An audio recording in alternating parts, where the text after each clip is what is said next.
ഞാൻ Mary Metilda. Stay inspired സീരീസിൻ്റെ പുതിയൊരു എപ്പിസോഡിലേക്ക് എല്ലാവർക്കും സ്വാഗതം. ഞാനിന്ന് LKG പഠിക്കുന്ന എൻ്റെ കൊച്ചുമോളെ വീഡിയോ കോളിൽ വിളിച്ചു.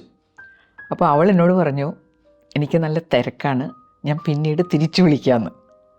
ഞാൻ ഉൾപ്പെടെ നമുക്കെല്ലാവർക്കും എന്ത് തിരക്കാണല്ലേ. അപ്പോൾ ഞാൻ ആലോചിച്ചത് എന്താണെന്നോ, ഈ തിരക്കിനിടയിലും എൻ്റെ വീഡിയോ കാണാൻ നിങ്ങൾ കാണിക്കുന്ന ആ സന്മനസ്സിനെക്കുറിച്ച് എത്ര നന്ദി പറഞ്ഞാലും മതിയാവില്ല കേട്ടോ. ഇടയ്ക്കിടയ്ക്ക് ഇങ്ങനെ നന്ദി പറയുന്നത് കൊണ്ട് വിരോധമൊന്നും ഇല്ലല്ലോ അല്ലേ. എൻ്റെ മോള് ചെറിയ ക്ലാസ്സിൽ പഠിച്ചുകൊണ്ടിരുന്നപ്പോൾ ഒരിക്കൽ ഒരാഴ്ചത്തെ പരിശീലനം, ട്രെയിനിങ് കം റിട്രീറ്റ് പരിപാടിക്ക് പോയി. അവൾ കടുത്ത തീരുമാനങ്ങളുമായിട്ടാണ് തിരിച്ചു വന്നത്. അപ്പോൾ തിരിച്ചു വന്ന ഉടനെ എന്നോട് പറഞ്ഞു, ഇനി ഞാൻ TV കാണുന്നതല്ല, സിനിമയൊന്നും എനിക്ക് കാണുകയേ വേണ്ട, പാട്ടാണെങ്കിലും വളരെ സെലക്റ്റീവായിട്ട് ചില പാട്ടുകൾ മാത്രമേ ഞാൻ കേൾക്കൂ. എനിക്കത് കേട്ടപ്പോൾ ശരിക്കും വിഷമം തോന്നി കേട്ടോ. എൻ്റെ മോളുടെ ജീവിതത്തിലെ എൻ്റർടൈൻമെൻ്റ് എല്ലാം പോകുമല്ലോ, അവളുടെ ജീവിതം ഇനി എങ്ങനെയായിരിക്കുമോ എന്നൊക്കെ ഞാൻ ചിന്തിച്ചു. പക്ഷേ ഒരാഴ്ച കഴിഞ്ഞപ്പോൾ എല്ലാം അവസാനിച്ചു. അവൾ പഴയ പോലെ ജീവിതത്തിലേക്ക് തിരിച്ചു വന്നു. മനുഷ്യരുടെ എല്ലാവരുടെയും ഒരു പ്രശ്നമാണ് കൺസിസ്റ്റൻസി. നമ്മൾ ആവേശപൂർവ്വം തീരുമാനങ്ങളെടുക്കും, നടപ്പിലാക്കാൻ തുടങ്ങും, പക്ഷേ നമുക്കത് നിലനിർത്താൻ പറ്റില്ല. കൺസിസ്റ്റൻസി വേണമെങ്കിൽ നമ്മൾ ചില കാര്യങ്ങൾ ചെയ്തേ മതിയാവും. അപ്പോൾ അതിനെ സഹായിക്കുന്ന കാര്യങ്ങളിലൊന്നാണ് പോസിറ്റീവ് റീഡിംഗ് എന്ന് പറയും. കൺസിസ്റ്റൻസി പിടിച്ചു നിർത്താൻ നമ്മളെ സഹായിക്കുന്ന പുസ്തകങ്ങൾ വായിക്കാം.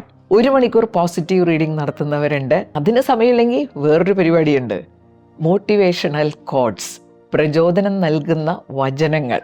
നമ്മൾ ഫേസ്ബുക്കിൽ, നമ്മുടെ വാട്സപ്പിലൊക്കെ ഇതുപോലെയുള്ള കാര്യങ്ങൾ ഒരുപാട് വായിക്കാറുണ്ട്.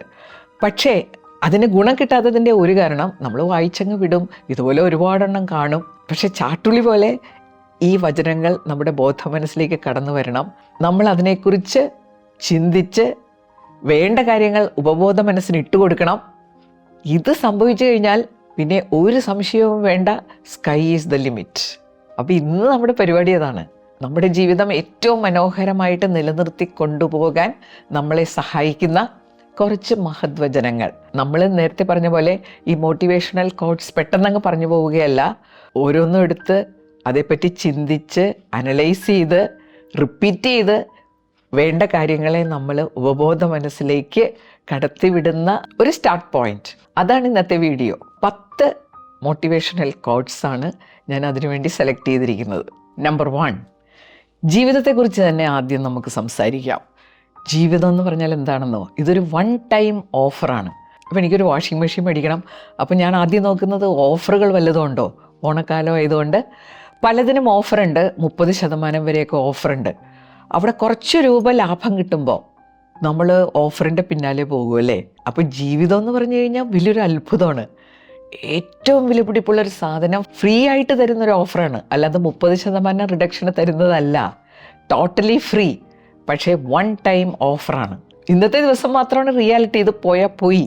നമ്മൾ പറയുന്ന പോലെ yesterday is history, tomorrow is mystery. ഒരു എത്തും പിടിയും കിട്ടാത്ത ഏറ്റവും ദുരൂഹതയുള്ളൊരു സാധനമാണ് ടുമോറോ. Today is gift. അതുകൊണ്ടാണ് അതിനെ നമ്മൾ പ്രസൻറ്റ് എന്ന് പറയുന്നത്. ഗിഫ്റ്റിൻ്റെ വേറൊരു വാക്കല്ലേ പ്രസൻറ്റ്. ചില സാധനങ്ങൾ നമ്മൾ ഓഫറില്ലാത്ത സമയത്ത് വാങ്ങിയിട്ട് ഇത് വിഡ്ഢിത്തരമായി പോയി, ഓഫറുള്ളപ്പോൾ വാങ്ങാമായിരുന്നു. അപ്പോൾ ഈ 1 ടൈം ഓഫർ നഷ്ടപ്പെടുത്തി കളയുക എന്നുള്ള ഫൂളിഷ്നെസ് നമ്മൾ ഒരിക്കലും ചെയ്യരുത്. Life is A 1 time offer, use it. ഇനി നമ്പർ 2, നമ്മൾ ജീവിതത്തിൽ എപ്പോഴും പരാതിപ്പെടുന്ന ഒരു കാര്യമുണ്ട്, ലോൺലിനെസ്. ആൾക്കൂട്ടത്തിനിടയിലായാലും ഏകാന്തത അനുഭവിക്കുന്നവരുണ്ട്. അപ്പോൾ ഇന്ന് പലരുടെയും ഒരു ചലഞ്ചാണ്, ഏകാന്തത ഒരുപാട് അനുഭവിക്കേണ്ടതായിട്ട് വരുന്നു, അതിനെ മറികടക്കാൻ ഒക്കുന്നില്ല. ചിലർ പറയും അത് അനുഭവിച്ചവർക്കേ അതിൻ്റെ വിഷമം മനസ്സിലാവൂ. പക്ഷെ ഒരു കാര്യം ഓർക്കണം, ഈ ഏകാന്തത കൂടുതലായിട്ട് അനുഭവിക്കുന്നതിൻ്റെ ഒരു കാരണം എന്താണെന്നോ, നമ്മൾ മതിലുകൾ പണിത് അതിൻ്റെ ഉള്ളിൽ ഇരിപ്പാണ്. ഈ മതിലുകൾക്ക് പകരം പാലം പണിയാൻ തയ്യാറായി കഴിഞ്ഞാൽ അവിടെ ഏകാന്തത ഉണ്ടാവില്ല. മഹാരാജാസ് കോളേജിലെ പൂർവ്വ വിദ്യാർത്ഥികളും അവിടെ പഠിപ്പിച്ചിരുന്ന ഫാക്കൽറ്റിയൊക്കെ ഉൾപ്പെടുന്ന ഒരു അസോസിയേഷൻ ഉണ്ട്, അലുമിനി ഓഫ് മഹാരാജാസ് കോളേജ്. ഇത്തവണ വ്യത്യസ്തമായ രീതിയിൽ ഓണം ആഘോഷിക്കാൻ ഞങ്ങൾ തീരുമാനിച്ചു. സാധാരണഗതിയിൽ നമ്മൾ പണം എടുത്ത് നമുക്ക് വേണ്ടി സദ്യ ഒരുക്കും, നമുക്ക് വേണ്ടി കലാപരിപാടികൾ നടത്തും, നമ്മൾ തന്നെ അത് ആസ്വദിക്കും, പിരിഞ്ഞു പോകും. ഇത്തവണ ഞങ്ങൾ ഓണാഘോഷം നടത്തിയത് കടമക്കുടിയിലെ ഒരു പകൽ വീട്ടിലാണ്. പകൽ വീട്ടിലെ അംഗങ്ങളോടൊപ്പമാണ്. നമുക്കറിയാം സീനിയർ സിറ്റിസൺസിന് ഇന്ന് പല വക ഫോറങ്ങളുണ്ട്. സോഷ്യൽ ഫിനാൻഷ്യൽ സെക്യൂരിറ്റിയുള്ള സീനിയർ സിറ്റിസൺസ് ഉണ്ട്. അല്ലാതെ വലിയൊരു വിഭാഗം നമ്മുടെ നാട്ടിലുണ്ട്. അവർക്ക് വേണ്ടി ലോക്കൽ ബോഡീസിൽ ഇങ്ങനെ പകൽ വീടുകളുണ്ട്. അപ്പോൾ ഇത്തവണ ഞങ്ങൾ ആലോചിച്ചു, ഈ പകൽ വീട്ടിലെ ആളുകളോടൊപ്പം ഓണം ആഘോഷിച്ചാൽ എന്താ? അപ്പോൾ ഞങ്ങൾ അവർക്ക് വേണ്ടി സദ്യ ഒരുക്കി, അവർക്ക് സമ്മാനങ്ങൾ വാങ്ങി, കലാപരിപാടികൾ പരിശീലിച്ചു. എന്നിട്ട് ഒരു ദിവസം അവരുടെ കൂടെ ചെലവഴിച്ചു. നമുക്കറിയാലോ, ഒരാൾക്ക് വേണ്ടി കൊടുക്കാവുന്ന ഏറ്റവും വലിയ സമ്മാനം എന്ന് പറയുന്നത് സമയമാണ്. രാവിലെ തൊട്ട് വൈകുന്നേരം വരെ അവരുടെ കൂടെ ചെലവഴിച്ചു. അവർ പലരും പറഞ്ഞത് അവർ ജീവിതത്തിൽ എന്നും ഓർമ്മിക്കത്തക്ക ഒരു ദിവസമാണ്. അവിടെ ആശാ വർക്കേഴ്സ് ഉണ്ടായിരുന്നു. ആശാ വർക്കേഴ്സ് ഇവരെ പറ്റി പറഞ്ഞത് എന്താണെന്നോ, ഇവർ പലരും വീടുകളിൽ ഒറ്റപ്പെട്ട് കഴിയുന്നവരാണ്. പക്ഷേ അതിനെ അവർ അതിജീവിക്കുകയാണ്. അവരുടെ സമപ്രായക്കാരെ കാണുന്നു, അവരുമായിട്ട് കൂട്ടുകൂടുന്നു. അപ്പോൾ അവർ ചെയ്യുന്നത് ഇതാണ്, അവർ മതിലുകൾ പണിത് അതിൻ്റെ ഉള്ളിലിരിക്കുന്നില്ല, അവർ പാലങ്ങൾ പണിത് മറ്റുള്ളവരിലേക്ക് ഇറങ്ങിച്ചെല്ലുമ്പോൾ അവരെല്ലാവരും വളരെ സന്തോഷം അനുഭവിക്കുന്നു. അപ്പോൾ ഓർക്കണം, people are lonely because they build walls instead of bridges. Number 3, ഇന്നത്തെ കാലഘട്ടം എന്ന് പറഞ്ഞാൽ നമ്മളെല്ലാവരും സ്പീഡിൽ ഓടിക്കൊണ്ടിരിക്കുകയാണ്. ഞാൻ തുടക്കത്തിലേ പറഞ്ഞു, എല്ലാവരും വളരെ ബിസിയാണ്. പല കാര്യങ്ങൾ സ്പീഡിൽ ഇങ്ങനെ ചെയ്ത് ജീവിതം ഇങ്ങനെ സ്പീഡിൽ നീങ്ങുന്ന പോലെ നമുക്ക് തോന്നും. ഒരു ദിവസം രാവിലെ എഴുന്നേറ്റ് അപ്പം തന്നെ വൈകുന്നേരമായി, പിന്നെ ഒരാഴ്ചയായി, മാസമായി, വർഷമായി.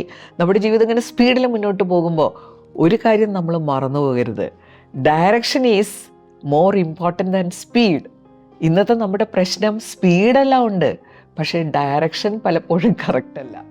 ഡയറക്ഷൻ സെറ്റ് ചെയ്യുമ്പോൾ അവിടെ മുൻഗണനാക്രമം, പ്ലാനിങ് ഇതെല്ലാം ഉണ്ടായിരിക്കണം. നമുക്കെന്ത് വേണമെന്ന് നമ്മൾ തീരുമാനിക്കുമ്പോഴും നമ്മുടേതായ ചിന്തകളല്ല, നമ്മുടേതായിട്ടുള്ള തീരുമാനങ്ങളല്ല നമ്മൾ കാണുന്നത്. എന്താ?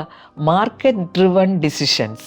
നമുക്കെന്ത് വേണമെന്ന് നിശ്ചയിക്കുന്നത് പുറം ലോകമാണ്, മാർക്കറ്റാണ്. അങ്ങനെ ഒരു തെറ്റായ ഡയറക്ഷനിൽ നമ്മൾ സ്പീഡിൽ മുന്നോട്ട് പോയി പല പ്രശ്നങ്ങളിലും ചെന്നപ്പെടാറുണ്ട്. അപ്പോൾ ഓർത്തിരിക്കണം, direction is more important than speed. പതുക്കെ പോയാൽ മതി, കറക്റ്റ് ഡയറക്ഷൻ ആയിരിക്കണം. നമ്പർ 4, നമുക്ക് ജീവിതത്തിൽ ഒരു പരാതി ഉണ്ടാവാറില്ലേ പലപ്പോഴും? മറ്റുള്ളവർ നമുക്കിട്ട് പാര വയ്ക്കുന്നു, നമ്മുടെ വിജയത്തിന് അയാൾ തടസ്സങ്ങൾ സൃഷ്ടിക്കുന്നു. ഇതെല്ലാം എല്ലാവരും പറയുന്ന പരാതികളാണ്. അങ്ങനെ ആരെങ്കിലും നിങ്ങളെ പിടിച്ചു വലിച്ച് താഴേക്കിടാൻ ശ്രമിക്കുന്നുണ്ടെങ്കിൽ, പാര പണിയുന്നുണ്ടെങ്കിൽ, അതിന് ഒരേ ഒരു കാരണമുള്ളൂ, താഴേക്ക് പിടിച്ച് വലിക്കണമെങ്കിലേ നമ്മൾ അയാളെക്കാളും മുകളിലാവണ്ടേ. എന്താശ്വാസം തരുന്നൊരു ചിന്തയാണല്ലേ. If someone is pulling you down, it only means you are above him. Number 5, നമുക്ക് ജീവിതത്തിലുള്ള ഏറ്റവും വലിയ ചലഞ്ച് എന്താണെന്നോ, നമ്മൾ എന്തെങ്കിലും തുടങ്ങാനായിട്ട് കാത്തിരിക്കും. നമ്മുടെ എല്ലാ സംവിധാനങ്ങളൊക്കെ റെഡിയായിട്ട് തുടങ്ങാം. എനിക്ക് ചില കുറവുകളുണ്ട്, അതൊന്ന് നികത്തിയിട്ട് വേണം തുടങ്ങാൻ. ചിലർ കണ്ടിട്ടില്ലേ, സ്റ്റേജ് ഫിയർ ഓവർകം ചെയ്യാൻ നോക്കിയിരിക്കുകയാണ് പ്രസംഗിക്കാൻ. ജീവിതത്തിൽ ഒരിക്കലും നടക്കില്ല. ഇങ്ങനെ പല കാര്യങ്ങളിലും നമ്മൾ അങ്ങനെയാണ്. നമ്മുടെ നില ഒന്ന് മെച്ചപ്പെട്ടിട്ട് വേണം തുടങ്ങാൻ.